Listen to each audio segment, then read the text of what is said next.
నమస్తే welcome to BCN news నేను విజయలక్ష్మి ముందుగా ముఖ్యాంశాలు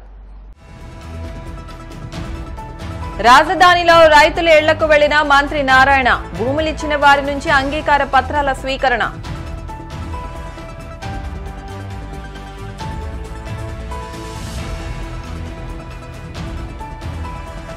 శ్రీకాళహస్తిలో మృత్యుంజయ స్వామికి విశేష అభిషేకాలు స్వామిని దర్శించుకుని తరించిపోయిన భక్తజనం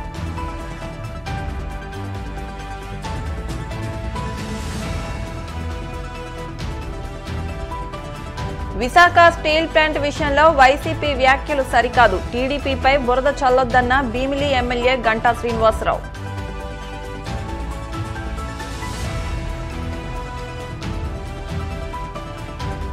మెడికల్ కళాశాలను ప్రైవేటు పరం చేయడం సరికాదు చంద్రబాబు ప్రైవేటు జపం మానుకోవాలని సిపిఐ రాష్ట్ర కార్యదర్శి రామకృష్ణ హితవు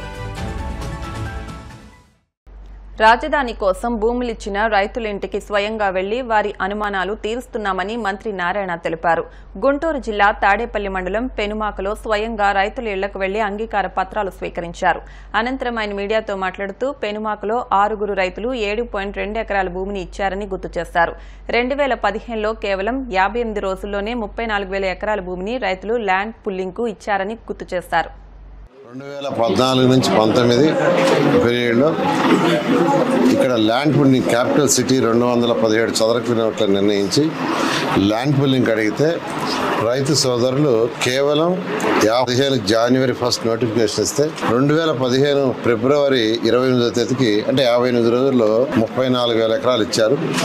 అయితే ఒక 3,500 ఎకరాలు యాక్చువల్గా ఆగిపోయింది. దానికి కూడా కారణం ఏంటంటే కొంతమంది రాజకీయంగా ఇవ్వద్దు అని యాక్చువల్గా రెచ్చగొట్టడం అవన్నీ చేయడం ఆగిపోయింది. అయితే ఇప్పుడు రైతు సోదరులు ముందుకు వచ్చారు. నిన్న యాక్చువల్గా 11 ఎకరాలు యాక్చువల్ ల్యాండ్ పుల్లింగ్ ఇచ్చారు.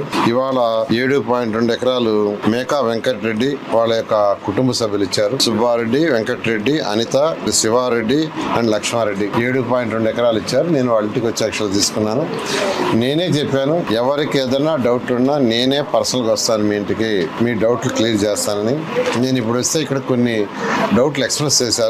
అయితే దానికి యాక్చువల్గా నేను రేపు ఉదయం సిఆర్డీ ఆఫీస్కి వాళ్ళని ఒక 5 మందిని రమ్మన్నాను.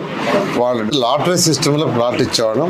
ఆ లాటరీ సిస్టమ్ తీసేసి ఫస్ట్ కమ్స్ ఫస్ట్ ఎవరు ముందు వస్తే వాళ్ళు ప్లాట్లు సెలెక్ట్ చేసుకునే విధానానికి యాక్చువల్గా అథారిటీ మీటింగ్ ఫైనలైజ్ చేసింది. అది యాక్చువల్గా ఫైల్ రేపు జియో అవుతుంది. రేపు జియో చేయిస్తాం వర్కింగ్ డే కాబట్టి. ఈ మధ్య కంప్లీట్గా ఈ యొక్క వరదల్లో కంప్లీట్గా ఉండి అధికార యంత్రాంగం అంతా అక్కడే ఉండింది. ఈ అథారిటీ మీటింగ్ దాదాపు 20 రోజులు అయింది కాబట్టి రేపే దాన్ని జియో చేయిస్తాను. ఎల్లుండి నుంచి వాళ్ళకి ఎవరికైతే ముందు ఇస్తారో వాళ్ళు కోరుకున్న దగ్గర ప్లాట్ ఇవ్వడం జరుగుతుంది. యాక్చువల్గా ఒక ఇన్స్టాల్మెంట్ వేశారండి. రైతులకు 2 ఇన్స్టాల్మెంట్ ఇవ్వాలి. గత ప్రభుత్వం పక్కన పెట్టింది. అయితే ముఖ్యమంత్రి గారికి చెప్పిన తర్వాత ఒక ఇన్స్టాల్మెంట్ యాక్చువల్గా రిలీజ్ చేయడం జరిగింది. 2వ ఇన్స్టాల్మెంట్ కూడా వీలైనంత తొందరలో, అంటే ఖజానా ఖాళీ ఉంది, ఖజానా 0. ఇది కూడా ఫైనాన్స్ సెక్రటరీ ఇవ్వలేనంటే ముఖ్యమంత్రి గారు చెప్పారు రైతులు 5 సంవత్సరాలు ఎంతో కష్టపడ్డారు, వాళ్ళ కష్టాన్ని అసలు మనం వర్ణించడానికి లేదు కాబట్టి ఖచ్చితంగా వాళ్ళకి ఇబ్బంది పెట్టకూడదు. మనకి ఎన్ని ఇబ్బందులు ఉన్నా ఫస్ట్ ఒక ఇన్స్టాల్మెంట్ రిలీజ్ చేసి 2వ ఇన్స్టాల్మెంట్ కూడా వీలైన తొందరలో రెడీగా ఉన్నారు. 2వ ఇన్స్టాల్మెంట్ కూడా వీలైన తొందరలో చేయడం జరుగుతుంది. 1 సెంట్ ఇస్తానన్నా వాళ్ళకి పోవటానికి నాకు అబ్జెక్షన్ లేదు. ఎందుకంటే 2014-19లో 58 రోజులు మార్నింగ్ 6 గంటల నుంచి రాత్రి 12 గంటల దాకా తిరిగాను. వాళ్ళు చాలా సహకరించారు రైతు. వాళ్ళందరూ కూడా మళ్ళీ ఇంకొకసారి ప్రత్యేకంగా ధన్యవాదాలు తెలియజేస్తున్నాను.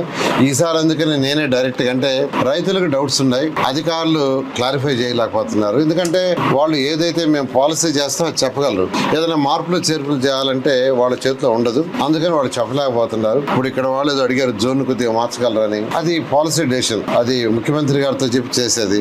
అందుకని రేపు సిఆర్డీ ఆఫీస్కి వస్తే నేను ఫస్ట్ స్టడీ చేసి అధికారులతో, తర్వాత ముఖ్యమంత్రి గారికి చెప్పి అవసరమైతే దాన్ని మారుస్తాం. ఎందుకంటే ఏదైనా అమరావతి రాజధాని కావాలంటే ప్రజలకి రైతులకి ఏదైనా చిన్న ఇబ్బందులు ఉంటే ఆ ఇబ్బందులు చేయడానికి ఎటువంటి అభ్యంతరం లేదు. 1 సెంట్ కాదు 1/2 సెంటు ఇస్తానన్నా నేనే ప్రత్యేకంగా పోయి వాళ్ళ డౌట్స్ క్లారిఫై చేస్తాను.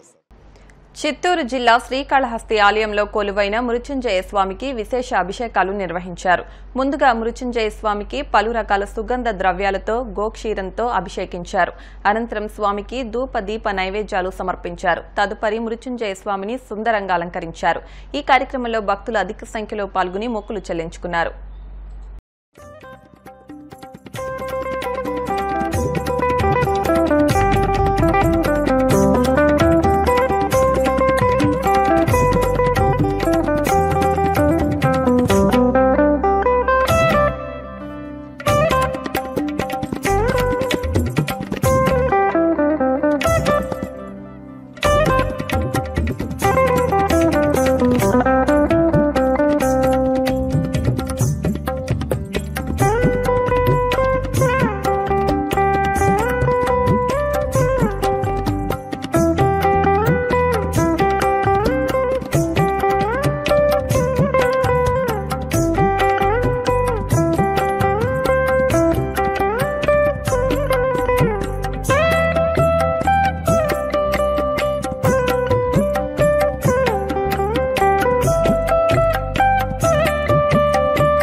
ముంబై నటి జత్వానీ కేసు సూత్రధారి జగన్మోహన్ రెడ్డి అని టీడీపీ రాష్ట్ర అధికార ప్రతినిధి యార్లగడ్డ సుచిత్ర పేర్కొన్నారు.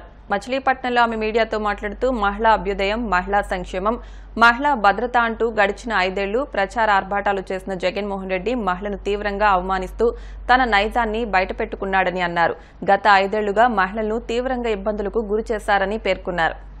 ఒక సీరియస్ విషయం గురించి ఈరోజు ప్రెస్ మీట్ పెట్టడం జరిగిందండి. తెలుగు మహిళా కమిటీ మచిలీపట్నం కృష్ణా జిల్లా తెలుగు మహిళా కమిటీ ప్రెస్ మీట్ పెట్టడం జరిగింది. 2019 నుంచి 2024 వరకు ఉన్న వైఎస్ఆర్సీపీ గవర్నమెంట్ లో జరిగిన అరాచకాలకి మచ్చు తునకగా ఒక ఆడపిల్లల్ని ఏ రకంగా హింసించారు, రాష్ట్రంలో ఎంత అరాచకాలు సృష్టించారు అనడానికి నిదర్శనంగా ఒక భయంకరమైన వీళ్ళ అరాచకం ఒకటి బయటపడిందండి. అదే ముంబై నటి జత్వానీ గారి కేసు అండి. ఆవిడ ఒక డాక్టరు, ఒక నటి, ఒక మెచ్యూరిటీ కలిగిన ఒక మహిళ, పరిపూర్ణమైన మహిళ. ఆవిడని ముంబై నుంచి తీసుకొచ్చి ఎంత అరాచకంగా ఆవిడని హింసించారో అనేది మన అందరం కూడా ఇప్పుడు రాష్ట్రంలో అందరూ కూడా విస్తుపోతున్నారు. ఇంత దారుణాలు జరిగినాయా, ఇంకా ఎన్ని ఘోరాలు బయటపడతాయి అనేది ప్రజలందరూ కూడా భయభ్రాంతులకు గురవుతున్నారండి. కానీ ఇప్పుడు 2024లో చంద్రబాబు గారి గవర్నమెంట్, తెలుగుదేశం గవర్నమెంట్ వచ్చిన తర్వాత ఇప్పుడు అన్యాయానికి గురైన ప్రతి ఒక్కళ్ళు కూడా బయటకు వచ్చి చెప్పుకొని మాకు న్యాయం చెయ్యండి అని చెప్పి గవర్నమెంట్ దగ్గరికి వచ్చే పరిస్థితులు ఉన్నాయండి. అందరికీ తప్పకుండా న్యాయం జరుగుతుందండి ఈ తెలుగుదేశం గవర్నమెంట్ లో. జగన్మోహన్ రెడ్డి గారి గవర్నమెంట్ లో ఐపీఎస్లు ఎలా అయితే తప్పు చేసి దొరికిపోయి బయటపడి సస్పెన్షన్ కి గురయ్యారో, అంటే వీళ్ళు జగన్మోహన్ రెడ్డి గారి కుటుంబం, వైఎస్ఆర్ కుటుంబం ఐఏఎస్ఎల్ ని, ఐపీఎస్ఎల్ ని ఏంటంటే వాళ్ళ ఇంట్లో పనివాళ్ళలాగా వాడుకున్నారు. లిటరల్ గా చెప్పాలంటే వాళ్ళని ఇంట్లో ఒక పనివాళ్ళలాగా వాడుకున్నారు. ఆయన వాళ్ళ నాన్నగారేమో ఐఏఎస్ఎల్ ని వాడుకున్నారు. లైక్ శ్రీలక్ష్మి గారి వాళ్ళ బ్యాచ్ అన్నమాట. ఐఏఎస్ఎల్ ని వాడుకున్నారు. ఈ జగన్మోహన్ రెడ్డి గారు ఐపీఎస్ ని వాడుకున్నారు.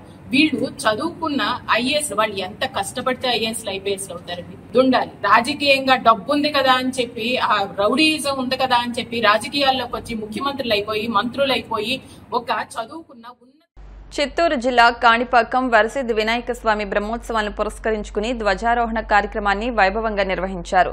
తొలుత మూల విరాట్కు పంచామృత అభిషేకం చేశారు. ఆలయ అణివేటి మండపంలోని ధ్వజస్తంభాన్ని అభిషేకించారు. అనుజ్ఞ, గణపతి పూజ, మృతు సంగ్రహణం, వాస్తుశాంతి, నవసంధి బలి, పుణ్యాహవచనం, మూషికయాగం, ధ్వజపట పూజ నిర్వహించారు. దీంతో బ్రహ్మోత్సవాలకు అంకురార్పణ జరిగింది.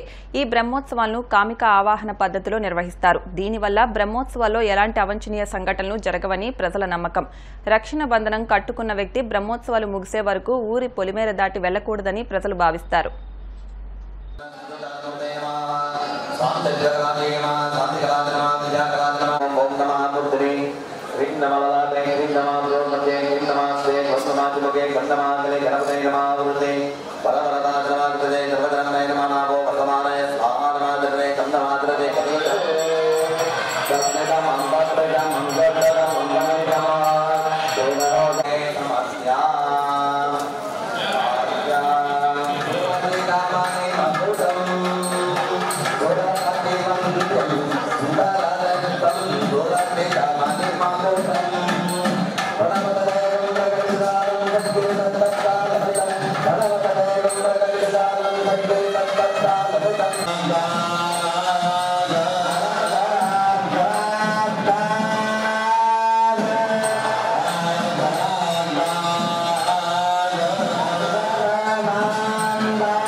ఇప్పుడు కాసేపు ప్రకటనలు.